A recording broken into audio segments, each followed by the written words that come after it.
ফার্মিডুলের কথা এসেছিল। আপনারা তো সৌদিতে একটা ক্যাম্পও করেছেন ওর সঙ্গে, তো ওকে কেমন দেখেছিলেন আপনি? ও কি নাম্বার 9 চেনে? না, নাম্বার 9-এ না। হচ্ছে বেসিক্যালি ও তো লেফট সাইডটাতে খেলে, লেফট সাইডে। লেফট সাইডে খেলে, বাট নট ব্যাড, ভালো। অবশ্যই ভালো দেখি হয়তো কোচ আনছে এখন। এটা আসলে কোচের অবজারভেশন থেকে কেন, সেটা আসলে তো আমাদের জন্য না, বলাটা সেটা tough। আপনাদের ব্যাখ্যা না। বাট এমনিতে প্লেয়ার হিসেবে কেমন হ্যাঁ, দেখেছেন? প্লেয়ার ও হিসেবে তো ভালো, যেহেতু ইতালিয়ান ইতালিয়ান ফোর্থ লিগে টায়ারে খেলে, খেলে, fourth tier এ not খেলে। bad, ভালো। বয়স কম, তাই তো উপায় আপনি কেমন দেখেছেন? না না না, বয়স কম। এটা আসলে আমাদের দেশের জন্য একটা ভালো অ্যাসেট হবে।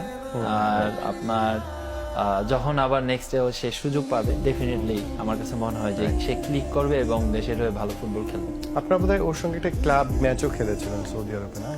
একটা হ্যাঁ হ্যাঁ, প্রস্তুতি match। সাউদিতে হ্যাঁ। প্রস্তুতি ম্যাচ খেলেছিলাম। আসলে আপনার সেই জায়গায় সে খেলেছে এবং ভালো করেছে।